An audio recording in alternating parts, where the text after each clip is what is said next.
This is Stay Paid, a sales and marketing podcast on a mission to help you close more deals and retain more business. Welcome to another Silver Dollar episode of Stay Paid, the best sales and marketing tips of your week in 15 minutes or less. My name is Joshua Stike. And I'm Luke Acree. Christmas is in just 2 days, and millions of children around the world will be wondering if they are on Santa's nice list. Santa! Or on his naughty list. I always have to have that scream happen from Buddy the Elf. Sorry, Ariel. It's okay. Yeah, her ears are... I'm going to go to the doctor after this recording.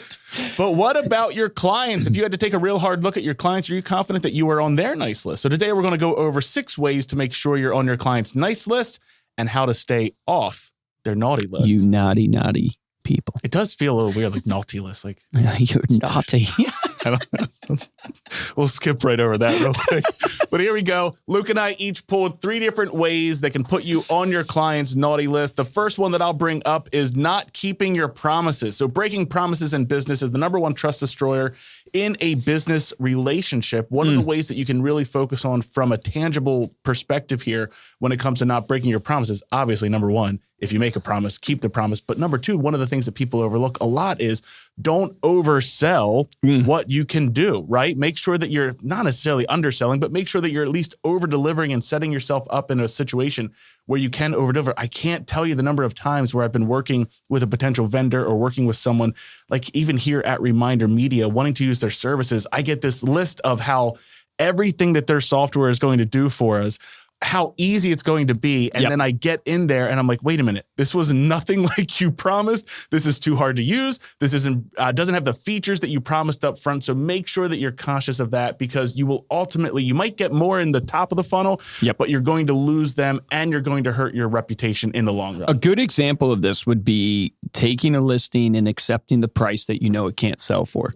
Right. Because a lot of real estate agents, what they'll do is they'll just take the listing and what's going to happen is you're not going to sell it. You're going to deal with an upset client. Right. And you're better off in the beginning staying strong on your foundation, because it actually earns trust. When you are confident in what you bring to the table, it reflects competence. And at that point in time, it's like, it's take it or leave it. But this is what I can do because I know my value. #2. All right. #2, I'll go with, because this is similar but different, is lack of communication. And I think the core principle here is you have to set expectations for your communication. And the #1 complaint I hear all the time when I'm talking to real estate agents is they have clients, they text you, right? And they want an update and you haven't given them an update, or they call you and you don't return their call in a good time. 2 problems here. One is you got to respond when people actually reach out to you, because that's good service. If you want to stand out in business, just actually respond to people. It's amazing how simple that is. But set expectations, because you can't respond to everybody. So at the beginning of the relationship, if you want to end up on the naughty list, don't set expectations and don't respond like you're doing now. If you want to get onto the nice list, set those expectations and respond in a timely manner. You will just go leagues above your competition. I can't remember the guest that we had on, but we've heard this a couple times where they have set very clear boundaries with their clients, which to some people sounds like, oh no, I'm going to reduce the amount of people that I can work with if I tell them I don't work or respond to anything past 9 p.m. But in reality, what you're doing is you're setting up what your clients can expect. And when you deliver on that, they will be more appreciative of it in the long run. Love it. #3, not showing empathy. So this happens when we stop seeing our client situation as unique and we see it as another problem in our business or another problematic client. You have to slow down and place yourself in your client's position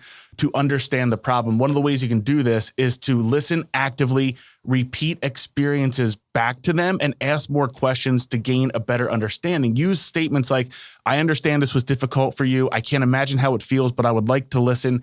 And questions like, what do you need? Ultimately placing yourself in their shoes and focusing on how they're feeling, not the stress of your own business. Yeah, love it. Okay, so here's #4.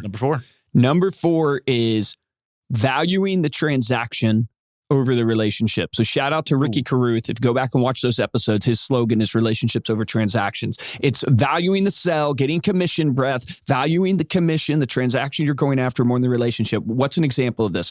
I hear all the time people get frustrated with real estate agents because they tell them the house they want. I'm looking for a 3-bedroom, 2-bath with 1 acre, and I can afford $300,000. And the real estate agent sends them $600,000 homes. and it's a break in the relationship. And then also on top of that, the real estate agent tries to sell them into the home that they don't really want, and they're trying to sell the product. It doesn't mean you don't do your job of educating and trying to find them, but you value the relationship more than the transaction. It will come back in dividends. Another example of this is Steve and I are going through this process of insurance and buying insurance. And if you pass away, you have enough insurance to cover all the transfers and all that stuff, right? And we're being sold a super high level of insurance. Well, guess what? 3 months into all these talks and all this education is that we find out we don't need that volume of insurance, which is a massive amount of money we'd be paying over years to get this type of insurance. Well, guess what our feeling is towards the relationship we have right now? Really poor. And the relationship is probably ending because it's clear, you were trying to sell us a level of insurance to get yourself a commission, and you didn't educate us, and you weren't transparent from the beginning of all our options. And because of that, now we can't trust you on all the other advice you gave. Yep. And the relationship's ending. So it's like you can't sell product to your client that they don't want. You have to value the relationship over the transaction. 100%. Number 5, allow your customers to face the same problem every time. Again, this is getting you on the naughty list. Look, they may forgive you the first time, but they will not come back if they have to face the same problem. One of the ways that you take care of this is document the problems that are coming up in your business from your clients. Record those complaints. Be proactive in reaching out to them to make sure that that they aren't having to reach out to you to ask for the resolution, and then create procedures and processes in your business to handle those complaints or those problems the next time that they arise for your other clients. If a client is having to come back to you multiple times because their problem hasn't been solved, that's a guarantee. It's a Karen that you're going to have on your hands. It's a guarantee. That's a done deal. Naughty list, 100%. Luke, number 6. And it's plain laziness. If you just allow that to happen, it's freaking plain laziness. All right, number 6. Way. Yeah, there it is. Guarantee way. Yeah. All right, so the number 6 is not asking for referrals. I had to put this one in here. You want to be on the naughty list, don't ask for referrals. Why do I say that? 11%, right, of salespeople ask, 91% say they or will actually refer is what they say. But when you don't ask for referrals, guess what? You are not helping that person's sphere. You are literally denying your services to all of that person's sphere. And if you've done great service for me and you're not going to offer it to my mom, to my dad, to my brothers, my sisters, my friends, my family, that's the way you got to think about it. You have value that you can give to the world. An easy way for them to facilitate the referral. Yeah, and you're not offering that up. How naughty is that? You freaking naughty boys and girls out there. That is bad. All right, there's the 6 ways to end up on the naughty list. Now let's get into the 6 ways to get you back on the nice list. Ask for referrals. I'm just kidding. Now we have different ones. Ask for referrals, solve problems, show empathy, keep your promises. Pretty much.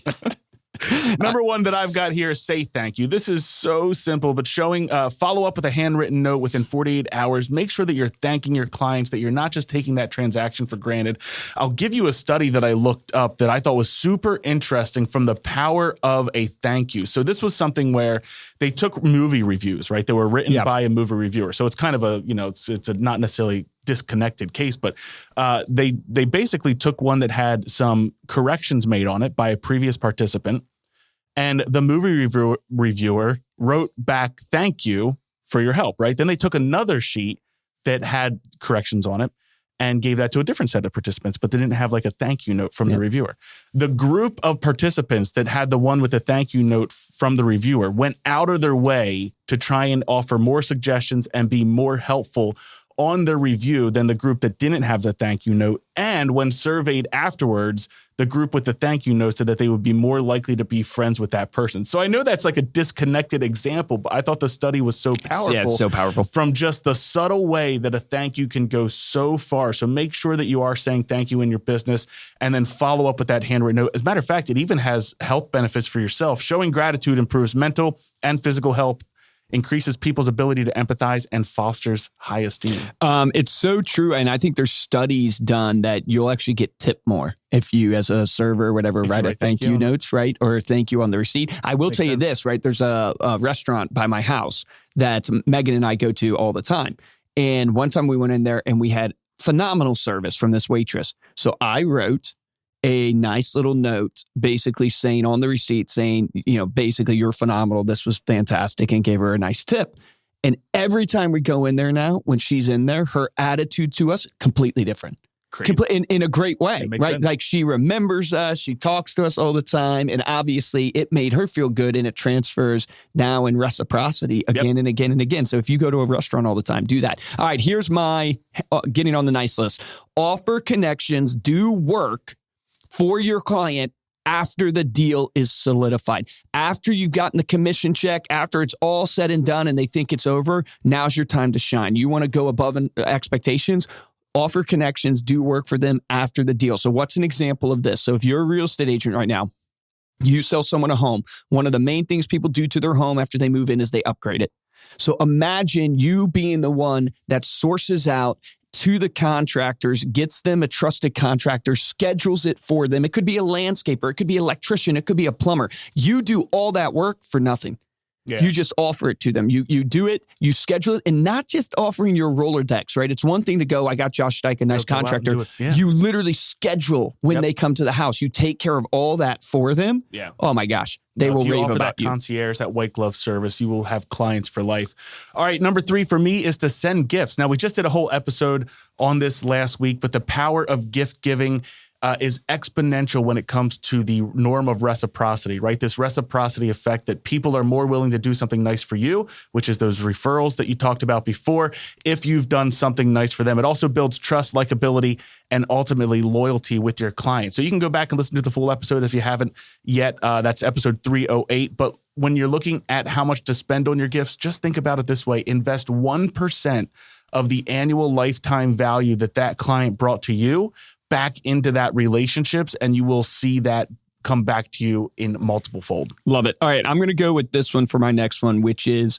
walk your client through, whether it's through videos because you created a whole system of videos, or you're literally on the phone when they're actually signing the contract. This is very, very tactical, right? But one of the biggest frustrations, I think, for clients, especially in real estate, insurance, financial advising, is you are giving them documents that are legal jargon, hard to understand. You don't know what you're actually doing. And a real estate agent sends it to you in DocuSign. And you're sitting there on your couch at home on DocuSign and going, I can see the places I'm supposed to fill out, but I don't even understand what this means. Create videos that explain it. Maybe that's the way you can do it, or sit there and walk them through it, because that's what you're there for. You are the guide. You are the advisor. They are supposed to feel so comfortable. If you want a lesson in business to how to be $1 billion business, look at Amazon. What did they do? They made it so easy, so convenient. You don't have to think about it. When people are signing deals with you, it should be so easy, so convenient. They don't have to think about it. You're making them think if you don't walk them through it. No, I love that. That example right there plays into my next one, which is number 5 on our list. Focus on solving your client's problems. So I think so often as businesses, we're so focused on our own bottom line, how to solve our problems, how to make more net revenue. We end up losing the focus that should be on their problems, which will ultimately help our business increase and help clients stay longer. I think we've had some great examples in our own history where we were thinking about our own business. I'll give a good example. So home content was something that our clients had been asking for a long time, and we kept selling around it. We kept selling around it. We kept pushing against it. Why? Well, because it was going to cost us more money to add it in. We felt that it wouldn't allow us to be in multiple industries. We felt it might cannibalize what we currently had in revenue. It might cannibalize what we thought we'd have now. When we finally made the decision and started becoming more client-centric, which was in 2019, the year of our client. We actually set out in that year, making it the year of our client. We began not only adding in those different pieces of content, we began adding more into our digital, and we came out with a brand new publication all about the home. The response from clients has been pouring in, not unbelievable. As, oh, this is something else you're trying to sell me. It's, oh my gosh, thank you so much. This is what I've been looking for. I really appreciate you listening to our wants and what we need in our business. And revenue growing over 25% in 1 year from that. So when you let go and you give in and you actually are about the relationship, not the transaction, wow, it actually pays dividends. And notice, Josh and I have to apply it to ourselves. All right, here's my last one for you that I'll give you that's, I think, tactical is, look, you got to create raving fans. How do you create raving fans? It's doing the unexpected. And what I tell my team all the time is, look, when people write bad reviews, it's because you did the unexpected. They were expecting something different than what they got, and they go to Yelp or they go wherever and they review you badly. The same applies to your good reviews. People do not review you from doing what you told them you would do. They review you when you do the unexpected. So what's a simple way you can do this? When you meet a client for the first time, implement your gift giving strategy, bring them a cup of coffee, right? Do the unexpected. They weren't expecting that. When you're taking a client out, maybe to show them houses, and you know this client is into XYZ, maybe they're into running, and you look up all the parks in the area that they could run on, and when you take them to that house, you show them the parks, you went the extra mile, that is huge. You know who does this insanely well? Chick-fil-A. Chick-fil-A is a fast food restaurant, and you feel like you're getting 5-star service. If you notice in Chick-fil-A, like they go to the extra mile, what's the unexpected they do? It's a fast food restaurant. They bring you your food. So you can go sit at your table. They bring it just like a steakhouse. Not only that, they check in on you halfway through your meal to see if you need refills. They go the extra mile, and that's why they're a multi-billion-dollar company that makes more than so many of the fast food restaurants in 6 days a week when the others are open 7. Awesome. Mic drop right there. So there you go. There's 6 ways to get on the naughty list and then 6 ways to get back on the nice list of your clients. Thank you so much for listening. You can head on over to staypaidpodcast.com for the show notes and video of this episode. If you like this episode and looking for ways to support the show, we'd love it if you subscribe on Apple Podcast and drop us a 5-star review to let us know how we're doing. And the best way to show your support is to share this episode with a friend. So it's the holidays. We got Christmas in 2 days, so we're not going to do Christmas puns. Santa. I'm not that predictable. Oh. Okay? I was excited for that. This is a special joke. This one's a little bit longer. Okay. Okay. I'm take you guys on a ride here. Okay. So there was this frog that went into a bank to get a loan. This frog wanted a loan. So he goes to the bank. What do you call him? A teller? Teller? Yeah. Sure. Yeah. And her name was Mrs. Whack. Right? So the frog says to Mrs. Whack, he goes, I would like a loan. And the Mrs. Whack goes, you're a frog. How can you get a loan? He goes, well, he goes, I need a loan. And Mrs. Whack, her first name is Patty. She goes, well, you need collateral. You need something to put down against this loan. Hill's dying already. Do you know where this is going? This is one of my favorite jokes of all time. So the frog, she goes, well, I need your name. I need to, we need to get you into the system. And he goes, well, my name is, he goes, my name is. All right, you guys are killing me here. I'm sorry. He goes, my last name is Jagger. He goes, yeah. He goes, Mick Jagger's my father. And my mom was a frog. So the bank, like, okay, well, I need to see your collateral, Mr. Jagger. And so he pulls out this little trinket out of his, I don't know, his pocket. Do frogs have pockets? I guess so. Yeah. Frogs don't regularly go to the bank either. It's So like this little pink elephant, kind of a trinket or whatever, and he hands it over. And Mrs. Whack is looking at the trinket. It's like, okay, well, I have to talk to my manager. So the manager goes. Mrs. Whack goes back and sees the manager, and she goes, I don't know what to do here. There's this frog. He says that his father is Mick Jagger, and he would like a loan, and all that he gives me is this little trinket. And so the bank manager looks at it, and he goes, it's a knick-knack, paddywhack. Give the frog a loan. His old man's a rolling stone. Help us. So good. It's so good. I figured it out like near the end when you said paddywhack. I was like, oh, it's the song. It's that, rhyme, man. whatever. Oh my gosh. If you want to get a hold of me or Luke, sorry, that was a little long. Yeah, that took 3 minutes of the episode right there. That was worth it. It was so worth it. Email us at podcast@remindermedia.com, or you can find us on Instagram. We are at Stay Paid Podcast. For this episode of Stay Paid, I'm Joshua Stike. Guys, I'm Luke Acree. Here is your action item. Set a goal for yourself of response time to your clients. Like, you could apply any of these nice list things to apply or get rid of the naughty list items. But I think a really tangible one is, how fast are you replying when you get a text message? How fast are you responding when you get a phone call? If you just improve that small part of your business where you will be active and you respond, it will pay dividends for you. And if you really want to be good, set the expectations at the beginning when you meet a prospect, when you meet a client. Remember, the difference between top producers and mediocre producers is top producers take action. Take action on that today.